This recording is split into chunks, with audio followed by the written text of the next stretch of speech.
Hello friends and welcome back. So in our continuous series of cloud computing and virtualization, today we will discuss some risks associated with cloud services. And we will also discuss what are the controls to put in place in order to mitigate these risks. It's going to be a long video as we have compiled around major 12 to 13 risks of cloud services. So without wasting any time, grab a notepad and let's begin. Cloud services offer incredible benefits, right? But like any technology, they come with their own set of risks. So let's discuss each risk and what are the controls you can put to mitigate all these risks. Risk of legal transborder requirements. Cloud service providers often operate across borders, with different countries having distinct legal requirements, especially concerning personal private information. Organizations might accidentally violate regulations in other countries when storing, processing, or transmitting data within the cloud service provider's infrastructure without the necessary compliance controls. And government entities in the hosting country may require access to the enterprise information with or without proper notification. For example, a company storing healthcare data in the cloud must comply with HIPAA regulations regardless of the cloud provider's location. I have discussed more in details about HIPAA and the requirements in my earlier video, which you can go and watch for better understanding on HIPAA. What are the controls you can put in place to mitigate this risk? Request the cloud service provider's list of infrastructure locations and verify that regulations in those locations align with the enterprise requirements. Includes terms in the contract to restrict the moving of enterprise assets to only those areas known to be compliant with enterprise regulations. Encrypt any asset before migration to the cloud service provider and ensure proper key management is in place. Like if a US-based company stored data in European data center, they must comply with GDPR. Encrypting data and controlling access can help ensure compliance. Risk of physical security. As we all know, physical security is required in any infrastructure. When the enterprise move assets to cloud infrastructure, those assets are still subject to the corporate security policy, but can also be physically accessed by the cloud service provider's staff, who are subject to cloud service provider's security policy, right? So there can be a gap between the security measures provided by the cloud provider and the requirements of your organization. Controls to mitigate this risk include request the cloud service provider's physical security policy and ensure it aligns with the organization's security policy. Request proof of independent security reviews or certification reports that meet the enterprise compliance requirement, which can be SOC reports, PCI DSS compliance, HIPAA compliance, or ISO certification. Include contract language requiring the cloud provider to align with enterprise security policy and implement necessary controls. And request for cloud service providers disaster recovery plans and ensure they contain the necessary countermeasures to protect physical assets during and after a disaster. Risk of data disposal. Proper disposal of data is necessary to prevent unauthorized disclosure. If appropriate measures are not taken by the cloud provider, information assets could be sent to countries where the data can be legally disclosed due to different regulations concerning sensitive data. Like some countries may have laws allowing their government to access data stored within their borders under certain circumstances. If disks are replaced, recycled, or upgraded without proper cleaning, it leaves information within the storage that can later be retrieved, right? When a contract expires, cloud service providers should ensure the safe disposal or destruction of any previous backups. Controls to mitigate this risk are request cloud service providers technical specifications and controls ensuring data is properly wiped and backup media are destroyed when requested. Include terms in the contract that require a mandatory data wipe under the organization's supervision upon contract expiration or any event ending the contract. So all data must be securely deleted. As we have already discussed that one of the primary benefits of cloud is the ability to perform dynamic allocation of physical resources when required, right? And the most common approach is a multi-tenant environment, which is a public cloud where different entities share a pool of resources including storage, hardware, and network components. Sensitive data could be disclosed if the storage has not been deleted thoroughly, right? Controls to mitigate this risk are request the cloud service provider's technical details for approval and require additional controls to ensure data privacy when necessary. Include a contractual agreement to officially clarify who is allowed to access the organization information with the specific roles for cloud service provider employees and external parties. Using a private cloud deployment model, no multi-tenancy. Ensure virtual machines are isolated using hypervisor security measures. Encrypt sensitive data at rest and in transit. Risk of application disposal. When applications are developed in a platform as a service environment, originals and backups should always be available. As we all know that platform as a service provides a development and deployment environment for applications in the cloud with infrastructure, tools, and services managed by the provider. So, in the event of contract termination, the details of the application could be disclosed and used to create more selective attacks on applications or could be copied. So, controls to mitigate this risk is including terms in the contract which requires the proper disposal of applications, including objects, source, and backups. Ensure that all application code and backups are securely deleted. Include non-compete clauses in the contract and ensure that cloud service provider employees cannot use or share any information post-contract. Lack of visibility into software systems development lifecycle. Organizations have little visibility into the software system development lifecycle.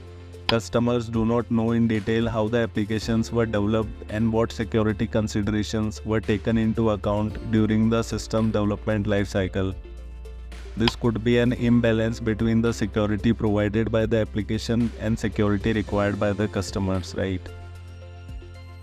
Controls to mitigate this risk include a right to audit in the contract. This allows the enterprise to periodically review and audit the cloud service provider's development processes, code quality, and security practices. It ensures that the CSP adheres to industry standards and continuously improves its security posture.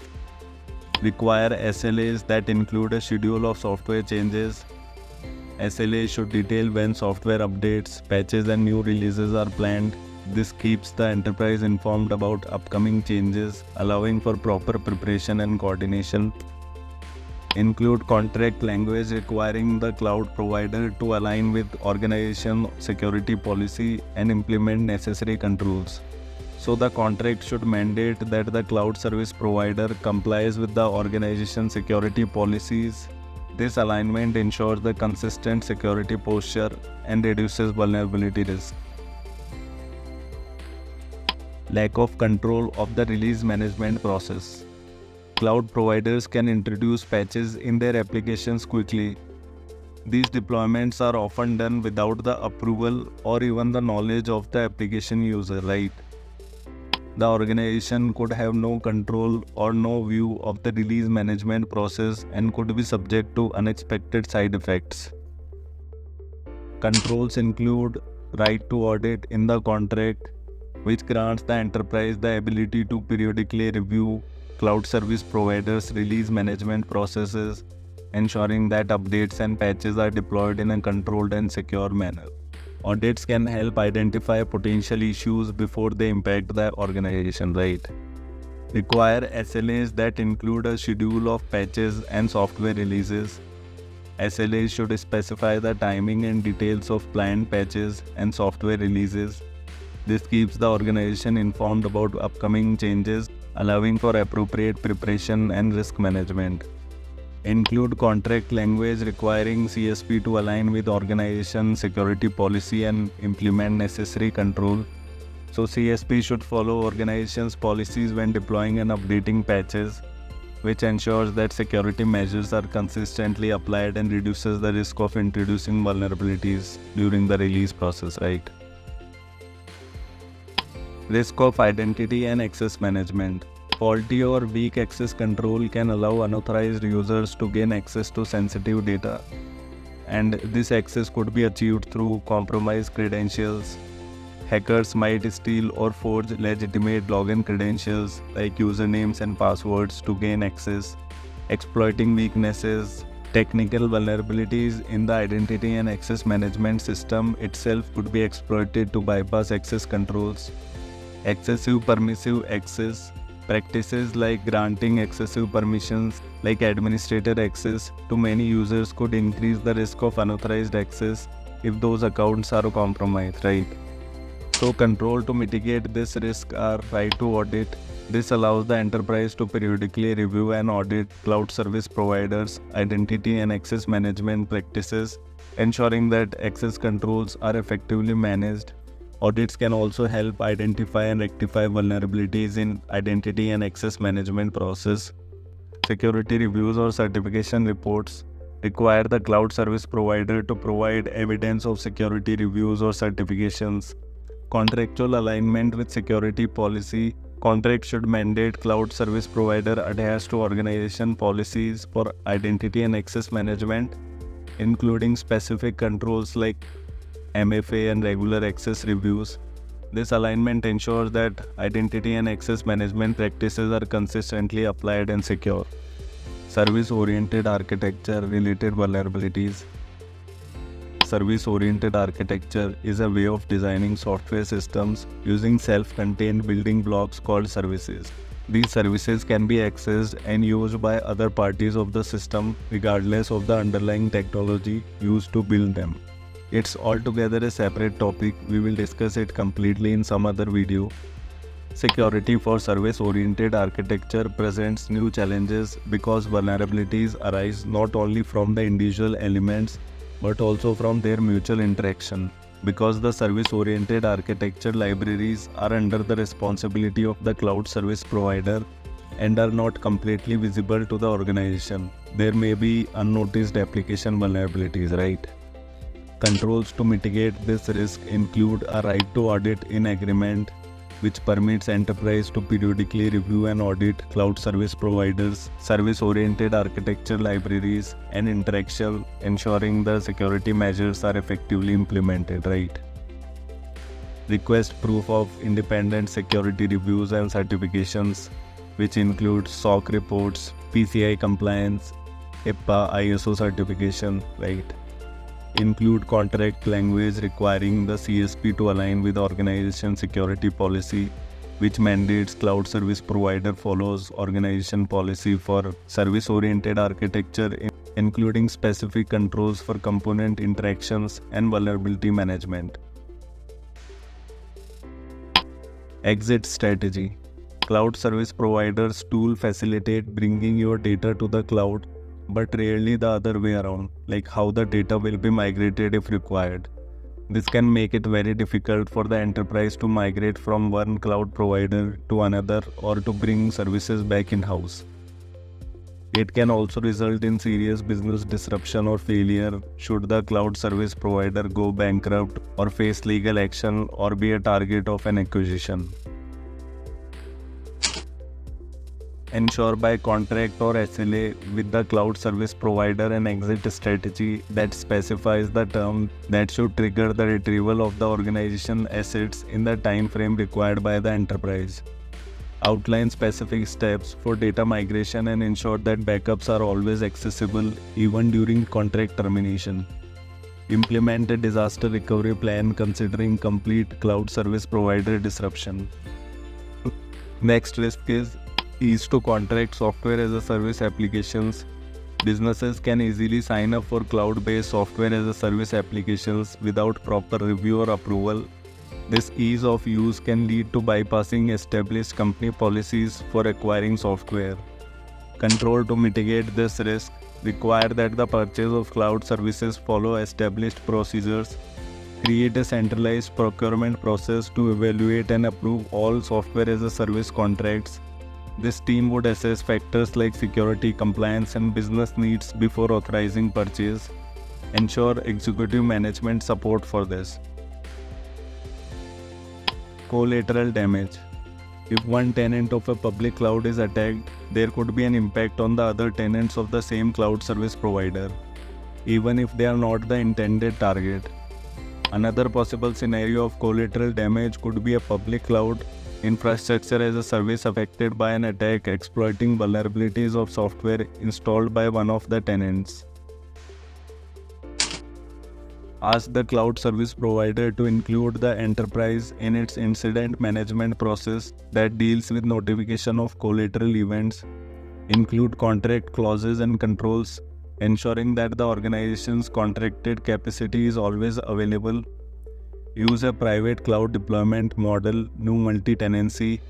Ensure isolation techniques such as virtual lanes and firewalls are in place to separate tenant environments. Risk of hypervisor attacks. As we all know that hypervisors are important for server virtualization. They provide the link between virtual machines and the underlying physical resources required to run the machines by using hypercalls. An attacker using a virtual machine in the same cloud could fake hypercalls to inject malicious code or trigger bugs in the hypervisor, exploiting the buffer overflow vulnerability.